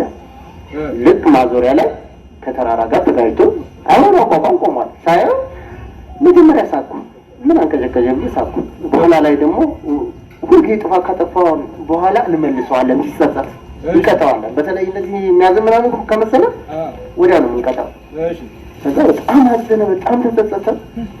እኛ ደግሞ ስራችን እንቀጥላለን። በሌላ ጊዜስ እንዲህ ያደናቀፋችሁት ወይም ደግሞ የጣላችሁት የለም? ብዙ። እንዴት አድርጋችሁ እርቃና አስኪደን እናውቃለን። እንዴት አድርጋችሁ? ተመሳሳይ መንፈስ ካለን እንደ ዳርገን ልብስ እናስወልቀዋል። ወዲያው ከሰቀል በቃ ሲያይ ልብስ ውልቅ። ለምሳሌ እስቲ ምን አይነት? ለምሳሌ አንዲት ሴት ልጆቿን ይዛ በመንገድ ላይ ትሄዳለች። 2 ልጆች አሉ እና እንደዚህ በኖርማል ነው አየኋት። ሳያት ቀጥታ መልዕክት አስተላለፍኩ ባይኔ። ከዛ በኋላ ምንድነው ልጆችን ይዘሽ ወደ ዛራት ውጭም እንዲህ አልኳት። ቀጥታ ያደረገችው ነገር ምንድነው? ልብሷን ነው ያወለቀችው መንገድ። ከዛ በኋላ ሰዎች ደረሱ። በቃ ሸፋፍነው ምን ብለው በመኪና አስገብተዋት ይዘት ነው እንዲህ አይነት ግን በኋላ ላይ ስንመልሰው እስካሁን ድረስ እኛን ያን የሚያናድደን ነገር እሱ ይጸጸታል። እንጣላለን እኮ እኛና እሱ ሁሌ ነው የምንጣላው። ማናማ ይሄ ሰውዬ እናኛ የትኛው ሰውዬ? ይሄ ማነው ስሙ? ስሙማ እኛ በዱቼ ነው የምንጠራው። በሞሶሎኒ ስም ነው የምንጠራው። ሞሶሎኒ? የቱን የሳላችሁበት? ይሄውና ይሄ በመጀመሪያ ቀን መጣው። በማምለጣቸው እኮ የተደሰትነው ደስታ አልነበረም። የመናፍቁ ሲወጣ በቃ ትልቅ ስራ ሰርተዋልና ይሄ ምንድን ነው? ይሄማ የኛ አርማ ነው። በመጀመሪያ ናዚዎች ተቀብለውት ነበር። ይሄንን መስቀሉን እንዲያጣመውት ነበር። እኛ ደግሞ ቀና ያደረግንና መወረድ ነውና ቢል አደረግነው። አየሁ ይሄ የጀርመኖች እንዲህ ነበር ታስታውሳለህ? እንደዚህ መጣና እንዲህ ሂትለር ታስታውሳለህ? መስቀሉን እንዲህ ጥፍ አድርጎት አልነበረ። እኛ የሂትለር እኛ ደግሞ መውረድ ነው እና ሰው መግደል ጀመረ። ወይ እንዴት ይሄ መስቀል የታችኛው ይሄ አየው የታችኛው ምንድን ነው? የትኛው? ይሄኛው በተራ ነገር ይሄ ደም ነው። ይሄ ደግሞ አንድ ሰው እኛ ጋር ከገባ ሰውነቱን አክስተን እሱ በስፖርት ነው የሚመስለው፣ በብዙ ነገሮች ሊሆን ይችላል። ስጋውን ቀለል እናደርጋለን። እሺ። ከዛ በኋላ እንደምታየው ያልሆነ አሟሟት ሞታል። የዋጽሙ እዚህ ምሳሌ አለ። የዋጽሙ ምሳሌ ነው። እነዚህ ክቦቹ እነሱ ደግሞ በዓለም ላይ በስህተት የሚቆረጡ ጡቶች አሉ። ካንሰር ሳይሆኑ ካንሰር በማስመሰል ብዙ ደሞችን በየቀኑ እናገኛለን። ብዙ ደሞችን? አዎ። ይሄስ የወደቀው እንዲህ የኛ ደግሞ ምን ጊዜም ደም እንደምንፈልግ ነው። ደም እንፈልጋለን። በቃ ሁሉ ጊዜ በየዕለቱ 24 ሰዓት ሙሉ ደም እንፈልጋለን። ቅቤ እኮ ነው ያስመሰላችሁት። እዚህ ላይ ነው በቃ አርብሮ የለ ምን የለ ቁጭ ብሎ እንዲበላ አደረግነው። 17 ዓመት እኮ አበላ ነው። አብዛኛውን ህዝብ አብልተነዋል 17 ዓመት። አሁን ደግሞ ወደ ቤተክርስቲያን መመለስ ጀመረ። እንግዲህ የኛ ፍልስፍና ቀስ በቀስ የራሳችንን ሞት እያጠናከረ ነው የመጣው ማለት ነው። አንድ ነገር ማንም ሰው አናስገድድ፣ ማናችሁንም አናስገድድ። በፍላጎታችሁ ትመጣላችሁ። በመጨረሻው ዘመን እያንዳንድሽ በፍላጎት ትመጫለሽ። አናስገድድ። በተለይ እድሜያችሁ ከ15 እስከ 28 ዓመት ያላችሁ እንዴት በፍላጎት ይመጣሉ? ማንበብ ይፈልጋሉ። ወጣቱ ተለውጧል፣ መጽሐፍ ያነባል። አዎ። ታዲያ ቢያነብ የቤተ ክርስቲያን ታሪክ አያነብም? ይንቃል እኮ ይንቃል። በጣም እሱን ይንቃል። ቤተክርስቲያን መሳለም ያፍራል እንዴ? ዞን ታውቃለህ እንዴ? ይሄ አይደለም እንደምናደርገው መሳለም ያፍራል። የሽማግሌዎችን ሄደው መሳለም እንዲያፍር እናደርገዋለን። በቃ ዘመናዊነት እናስተምረዋለን። ዘመናዊነት ግን በዚህ መንገድ ነው። እስቲ እንደው እናንተ ስታውቁት። እኛማ አይደለም፣ እኛ እኮ እንዳልሆነ እናውቃለን። እነሱ ግን ይፈልጉታል። በቃ ከፈለጉት ገና ምንም ቤቱን ሳያጸዳ አይደለም እንደ አሜሪካኖች የምናኖረው። ገና ኑሮ ሳይሻሻል እኮ ነው እንደ አሜሪካኖች የምናኖረው። አለአበጣጠሩን አላየህ? አለባበሱን አላየህም? ሱሪው ምናምን ዘንጠል አድርጎት አላየህም? ዘንጠል አድርጎት? አዎ፣ ፈልጎ ነው። አናስገድደው። ፈልጎ እንዲገባ ታደርገዋለህ። ፈልጎ አሁንማ በትንንሹ ነገር ሁሉ ነው የምንገባው። ይሄ ሊፕስቲክ ምናምን እኛ ማምረት ጀምረናል። በግልጽ ማምረት ጀምረናል። ራሳችሁ? አዎ፣ ፈልጎ ነው የሚገባው። አናስገድደው። እኛ ሁልጊዜ እንደዚህ እንደ ሰፈር ወራዳ አድርገህ አትገምተን። እኛ በፍላጎት ነው የምንገባው። አናስገድድም። ማንንም ሰው አናስገድድም። ምንም አታስገድድም። እንዲቻ አናስገድድም። ራሱ ዘሎ ይገባል። አዎ፣ ሁልጊዜ ለነጻነት ነው። እኛ በነጻነት እናምናለን። ይሄ ነው ለየት የሚያደርገን። ሌሎቹን ግን አታየውም? እንደዚህ ሲያስብ አታየውም? እዚህ አስገድዶት ሳይፈልግ እኛ አታስገድድም። እሱንም ቢሆን እኮ በነጻነት ነው ያለው። ሁልጊዜ በነጻነት አንድም ቀን አስገድደነው ነው እንዳለን እንኳን አያውቅም። ውስጥ እንዳላችሁም አትታወቁ። ፍላጎት ነው በመጀመሪያ ደረጃ የምናደርገው። ፍላጎቱን ሱስ እናደርግበታለን። የምን እምነት ናችሁ? እኛ የራምፓ መንፈስ ነው እንደዚህ የምናደርገው። የራምፓ መንፈስ? ከኢትዮጵያ ሰይጣኖች ከራምፓ ሰይጣኖች የቱ የተሻለ? የኢትዮጵያ ሰይጣን እያየሁ አይደለም። እጅ መጠምዘዝ ስራ የለውም፣ ሰነፍ ነው። እጅ መጠምዘዝ፣ አፍንጫ ማጣመም ምናምን በቃ አንጀት ውስጥ መቀመጥ ምናምን ይሄ ተራ ስራ ነው። ወይ ከሀገሪቱ ኃይል፣ ከመንፈሳዊው ኃይል፣ ከኢትዮጵያ ኃይል፣ ከሌላው ዓለም ኃይል ኢትዮጵያ ማለት ታስፈራለች። ኢትዮጵያ በጣም ታስፈራለች። በሉ ተሰናበቷ። ካልበረታ እናገኘዋለን። እንግዲህ ወዲህ አይበረታም ብለህ ታምናለህ? አይዞህ ያስፈራል። አላየህም እንደ አንተ ጋር መተው የሄዱትን እዚህ የዳኑትን እስኪ የታለ የሚመጣው? አይመጣም። ድኗላ ሆስፒታል መሰለው። በአንድ ቀን ሚድን ይመስላል። በዛች ቅጽበት ከዳነ በቃ ነው። አከተሙ ተፈውሰናል። አታይም? እግሬ ተዘረጋ እኮ አታይም? እንዴት ይላል እንዲህ እያደረገ እኛ ዝም እንላለን። ኃይላችንን አጠናክረን ዝም ነው። ስናገኘው ደግሞ ድምጥ ማጡ በቅዱስ ወንጌል ላይ ከወጣ በኋላ እንደገና ለመግባት ሌላ ጓደኞች ይዞ እንደሚመጣ ይናገራል። እኛ ሰይጣን አራት አናንቀን እባክህ አታናንቀን። ይሄ ከሰፈር ጋር ኩታር ታዲያ ሰይጣን ነኝ እኮ ነው እኮ ነው ሰይጣን ነኝ እኮ ከነኝ ከሰፈሮች ጋር አትወስነኝ። ይሄ ቆሻሻ ደግሞ ቆሻሻ ቡዳ ምናምን ቁጭ ብሎ እድሜ ልኩን ያላግጣል። ታዲያ አታስወጣውም? ቆሻሻ ከሆነ አንድ ላምጣና አስወጣው። እንዴት ያላግጣል ማለት አሁንማ ተይዘን በፊት ሽባ እኮ አገኘ ያውቃል። ራምፓው ነው ወይስ ሌላው? አረ እኔ ራምፓው ሽባ ምንም ሆስፒታል ፓራላይዝድ ነው የነርቭ ጉዳይ ነው የተባለውን ሰው አገኘ ያውቃል። ምን ማለት እሱን አቁም ነው ያልከው ወይስ እንዴት አደረገ? አይደለም እናውቀዋለን ምኑ ጋር እንደሚነካ ነካለ። አንዱ ከ20 ቀን የተኛውን ሰውዬ ታስነሳለ። መንፈሱን ነው የነካው አይደለም። ደወልንለት ከተረከዙ ላይ እዚች ጋር ደወልንለት። ብዙ ጊዜ በዛ የምንገባበት በዚች በዛ ውስጥ ቤት ነው የምገቡት። በዚች ሁልጊዜ ቦን ውስጥ ነው የምንገባው። መጀመሪያ ቦን ውስጥ እሺ፣ የአጥንት ውስጥ እንገባለን። በዚህ በተረከዝ እንገባለን። እሺ፣ ሌላም ደግሞ ይቻችን አያት እዚህ ጋር እዚህ ጋር የቷም እንደ ክፍተቷ በሷ እንገባለን። በዚችና በዚህ አዎ፣ በሷ እንገባለን። በቃ እሺ። በድንግል ማርያም ስም እነዚህ መንፈሶች በዚህ ስም ታከሽፏቸዋላችሁ። በዮሐንስ ወንጌል ምዕራፍ 1 ቁጥር 12 ላይ ለተቀበሉት በስሙ ለሚያምኑት የእግዚአብሔር ልጆች የሆኑ ዘንድ ስልጣንን ሰጣቸው። ሺህ ጊዜ ሌላውን ዓለም የሚያዞር መንፈስ ይሁን ምንም ይሁን በአጭር ሁኔታ ጸጥ ታደርገዋል። በድንግል ማርያም ስም ልጁን ድንግል ማርያም ተባርከው በሉ። አያያያያይ መልሰው እሱ ይበል መልሰው አይደለም ራሳችሁ በሉለት። ቅዱስ እስጢፋኖስ አያያያይ አይ ቅዱስ ገብርኤል እነሱም ታችሁ ኢየሱስን እንጥራለን። ኢየሱስን እንጥራለን። የትኛው ኢየሱስ? የኛ ነው የኛ ኢየሱስ። እሱን ትፈልጉታላችሁ? እሱማ እሱን ጥሩት።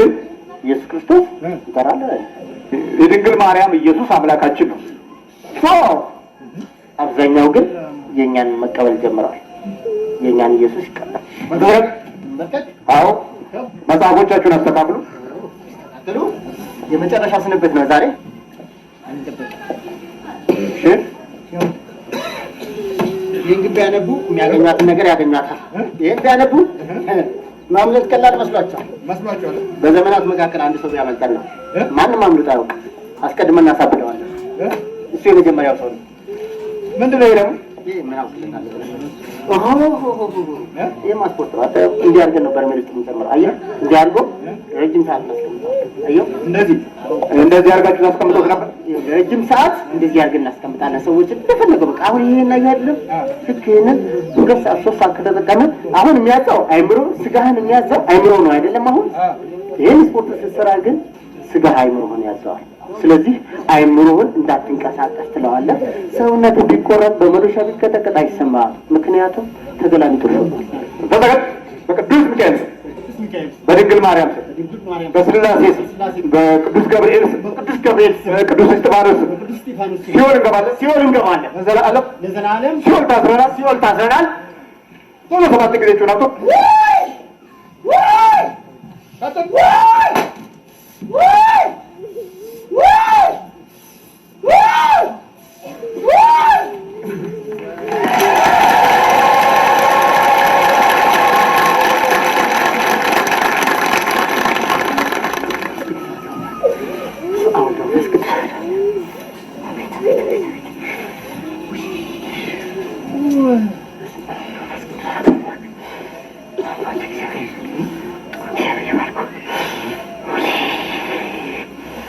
ህዝብ እንዳለ አላየሁም ነበር።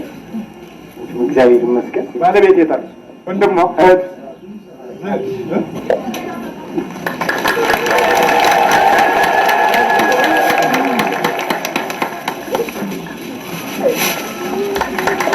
ወንድማቸውን አግኝተዋል።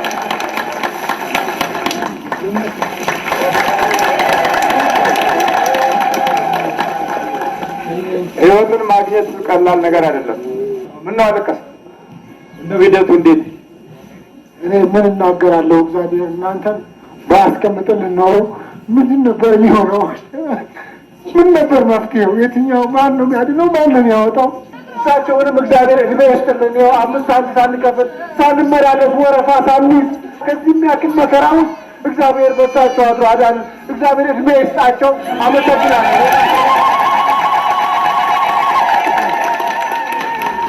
እንደው እንደ የመንፈሱ ባህሪ መርቀቅና በችሎታው ውስጥ የቱን ያህል ስፍራና ቦታ እንዳገኘ እንደው ስትገነዘብ አሁን እዚህ ስታዩ ይህን ነገር እንደዚህ እንደሚያደርግ አላውቅም ነበር። ሲነግሩኝ ልክ እንደፈን ነበር የማየው። እንደዚህ መኪና አስቁሞ እንደፈለገ መሄዱ ጓደኞች አሉት። እንደውም ሩቅ ቦታ ያለች ሴት ያቺ እኮ እንትና ነች ሲላቸው እየሮጡ ሄደው ዞሮ ሲያዩ ትክክለኛ እሷ መሆኗን እንትን ሲሉ ማለት ያወሩልኛል። እና ሲያወሩልኝ ግን የመጠራጠር እንትን ነበረብኝ። እና በሩቅ ያለችውን ሴት ያውቃታል።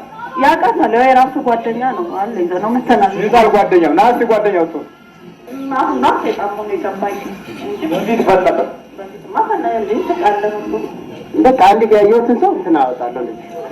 ጀርባው አናቶሚውን ነው መጀመሪያ እኮ እንደውም ውስጡን ነበር የሚያሳይ አጥንቱን ምኑን መጀመሪያ ሲጀምር እንደዛ ነበር። አጥንቱ ምኑን እንደሚያሳይ አናቶሚው ነው እንዳለ አጥንቱ ግድግዳ ላይ ተቀየ ነበር ምስልና ያስመዘም ፈጥለት የባዮሎጂ መማሪያ ላይ ትንሽ ተቀየ መጀመሪያ ሰው ረጅም ሰዓት አይ ነበርና ሰዎችን እንዲሳይ አጥንታቸውን መጀመሪያ ታዲያ ኤክስሬ ሆንኩ እኮ እንግዲህ ማለት ነው። እሺ እንዴት ነው ያለው ሁኔታ? እንዴት ነበር ስታውቀው እና ሁኔታው እንዴት ነበር የሚያስገርም?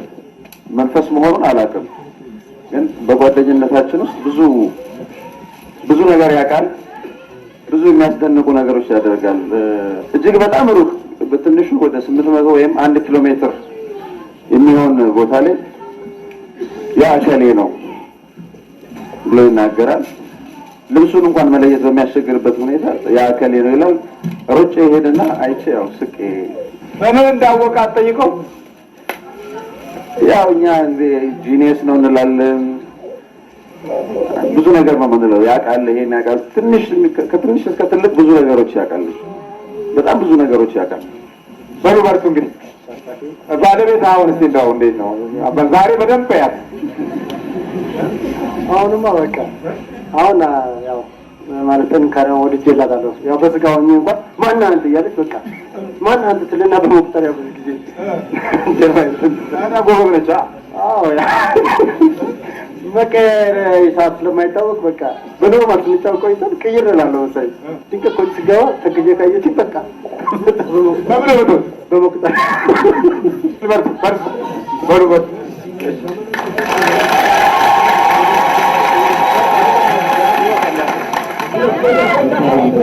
ገንዘብ ይገኛል ወይስ ደግሞ ይመጣል ወይ በእንደዚህ አይነት መንገድ የሚለው ቱ ቢ ሆነስት ለማውራት መንገዱ ይሰራል። ቦዲ ሰፓሬት አደርጋለሁ። ነፍሴ ይሄ ቦዲ ያለ አይደለ ይሄ ለሁለት ይሆናል። ይሄው በጌታ ፊት ነው ነገር አልዋሽም። ስፒሪቹዋሊቲ ማመን ነው። ሰው ደግሞ ሴክስ የፈለገ መስሎት ማስተርቤት ማድረግ በሆነ ነገር ኢነርጂውን ያወጣዋል። ግን እንደዛም አድርጎ ጊልት ይሰማዋል። ማታ ስተኛ ብርድ ላይ ራቁቴን ነው የምሆነው በቦክሰር እና ግቢ ውስጥ ማዘር ታይኛለች ልብስ ልበስ ምንም ባዶ እግሬን ነው የምንቀሳቀሰው። ምንም በሽታ የኮሮና ጊዜ ላይ አስታውሳለሁ። ብራዘር በኮሮና ተያይዞ ቤት ውስጥ ተቀምጦ ምግብ አቀብለው ነበር። ምንም በቃ ሰው በጠጣበት ጠጣለው ጉንፋን ቢያዘው ምንም ማለት ምንም በሽታ ማለት ነውና ሰራ። ከዛ ወደ ማመን መጣው። ያን ጊዜ ገና ጀማሪ ስለነበርኩኝ በእንደዚህ አይነት ነገር ላይክ በቃ እግዚአብሔር ነው ጭንቅላቱን የሰጠኝ።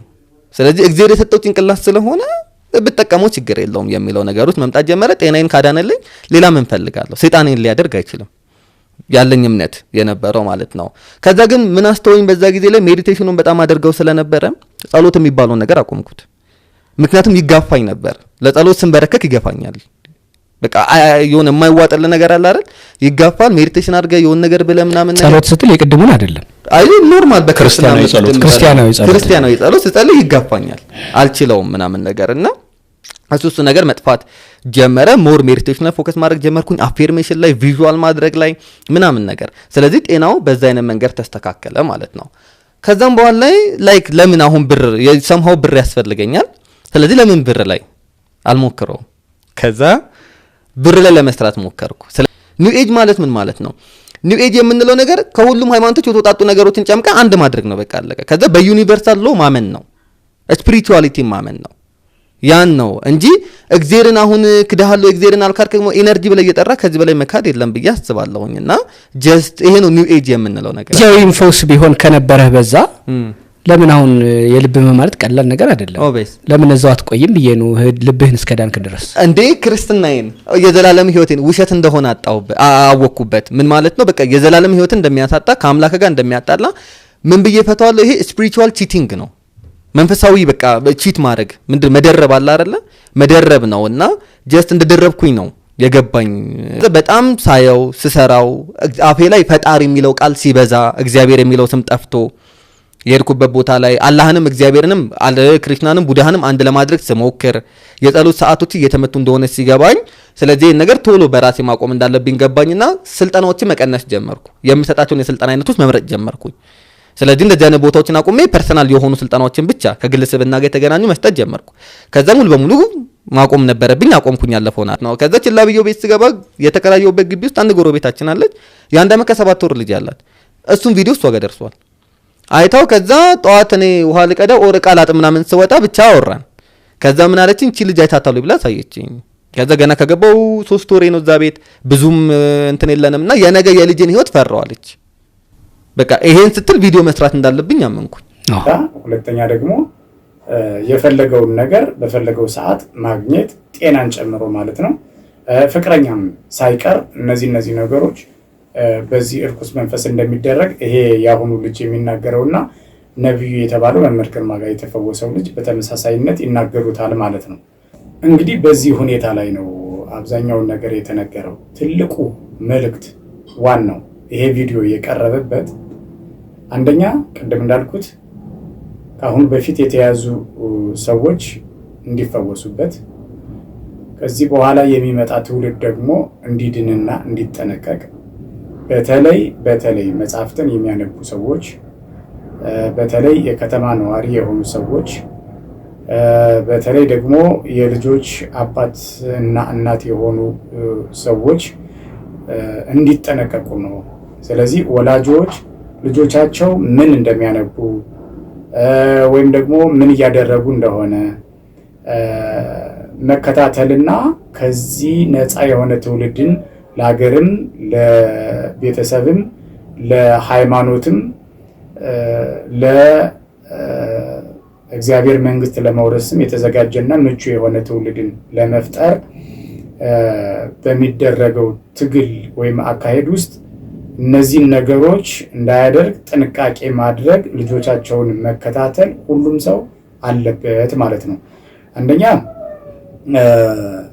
ለምሳሌ አስቀድሞ ማሳወቅ፣ በዚህ አይነት መጽሐፍ፣ በዚህ አይነት ስፖርት፣ በእንደዚህ አይነት ነገሮች ውስጥ የጠፋ ትውልድ ስላለ ይሄ መንፈስ ደግሞ ስውርና የማይታወቅ ውስጥ ላይ ከገባ በኋላ ማህበራዊ ኑሮን የሚያቃውስና ወደ ሰማያዊ ርስት በሚደረገው ጉዞ ላይ እንቅፋት የሚያስቀምጥ ስለሆነ ጥንቃቄ መደረግ አለበት ብሎ ልጁን ሁሉም ሰው ማስጠንቀቅና ማስተማር ግዴታው ይሆናል ማለት ነው። ስለዚህ በእንደዚህ አይነት መልኩ ሰው ቅድም ምንድነው አንደኛ ጤናን ሰጠኝ አለ፣ ሁለተኛ ገንዘብ ሰጠኝ አለ። ስለዚህ ከዚህ በኋላ ምንድነው የምፈልገው በሚለው አካሄድ ውስጥ ይህንን እግዚአብሔርን ያደርጋል በሚል ነው የገባው ይሄ ልጅ። በነገራችን ላይ አንዲት ላም ገበያ ወስዶ መሸጥ የፈለገ ባለ ላሟ ገበያ ለመውሰድ ሲፈልግ እንዲሁ ዝም ብላ ከመንጋው ተለይታ አትወጣለትም። ይሄ የታወቀ ነገር ነው። ምንድን ነው የሚያደርገው? ጨው አሞሌ ጨው ያለሳታል። ከዛ በኋላ አንድ ጊዜ አሞሌ ጨው ካላሳት በኋላ ያንን አሞሌ ጨው እያሳየ ልክ ገበያ ደርሶ ሸጧት ይመለሳል ማለት ነው። ልክ እንደዛ ሁሉ በጥቅማ ጥቅም በብልጭልጭ ነገር ወይም ደግሞ ጤና ፍቅረኛ ሳይቀር እያቀረበ ወይም ደግሞ ታምራትን እየሰራ ውስጥ ላይ ሆኖ ወደ መጨረሻው ዓላማና ግብ ወደ ሲኦል ለመውሰድ ስለሆነ ይህንን ሁሉ የሚያደርገው የሰው ልጅ ከእንደዚህ አይነት እርኩስ መንፈስ መንቃትና በክትትል መድረስ፣ ላላወቀ ማሳወቅ በረከትን ያሰጣል። የራስን ድርሻ እንዳገርም መወጣት ነው ማለት ነው። ስለዚህ እግዚአብሔር አምላክ ከዚህ አይነት መንፈስ ይሰውረን። ሀገራችንን የሚፈሯት ናቸውና እነዚህ አይነት መናፍስት እየተቃጠሉም ቢሆን ለዓላማቸው ትጉ ናቸውና እነዚህን መናፍስት እግዚአብሔር ያዝልን። ሁሉም ሰው ደግሞ ከእንደዚህ አይነት መንፈስ ለመዳን ምክንያቱና መንገዱ አንድና አንድ ነው። ያም ምንድነው? የጸሎት ቤት ውስጥ መስራት እና ጠዋትና ማታ ለእግዚአብሔር መጸለይና መስገድ፣ ቅዱስ ቁርባን መቀበል፣ አስራት ማውጣት የመሳሰሉትን የእግዚአብሔርን ነገሮች ማስቀደስን፣ መጠመቅን፣ ሱባኤ መያዝን የመሰሉትን ነገሮች እያደረገ ከእንደዚህ አይነት መናፍስት ነፃ ሆኖ የሚፈራ የማይቀርቡት ሆኖ መጨረሻም ደግሞ የመንግስቱ መውራሽ መሆን አለበት ማለት ነው። እግዚአብሔር ለዚህ ዓላማ ያድርሰን። ቆይታችንን የባረከ አምላክ አሁንም ደግሞ መጨረሻችንን ያሳምርልን። አሜን።